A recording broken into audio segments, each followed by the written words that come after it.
L'état de Julie, 16 ans, s'est dégradé en quelques jours seulement, a confié sa famille à BFM TV.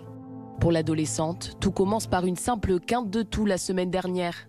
Julie se soigne alors avec du sirop et des plantes, mais son état s'aggrave. La toux a commencé à s'accélérer, j'ai appelé le médecin.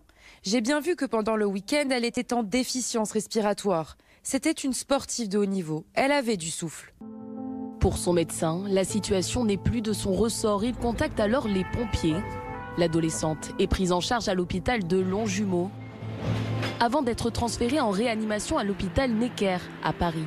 Sur place, 2 tests au coronavirus se révèlent négatifs. Les médecins rassurent la famille.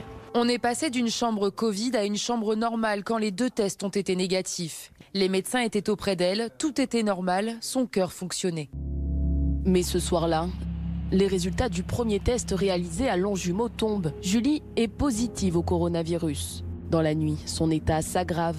L'hôpital contacte la famille qui doit se rendre sur place en urgence. Vers 1h du matin, c'était fini.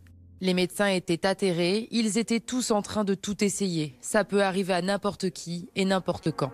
Car c'est bien ce qui interroge.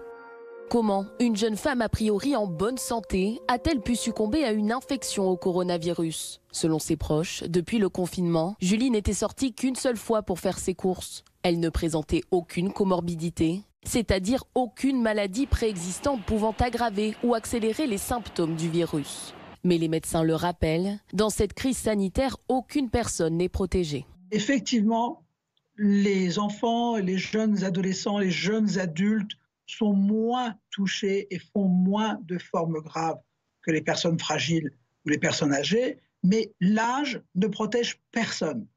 Tout le monde peut tomber gravement malade, même si le risque est plus faible lorsque l'on est jeune.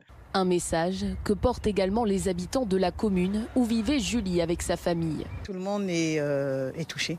On avait tendance à dire que c'était que les personnes âgées, mais on se rend compte aussi que les mineurs, les jeunes, nos jeunes doivent faire attention. De voir qu'une jeune fille qui n'a rien, qui n'avait rien,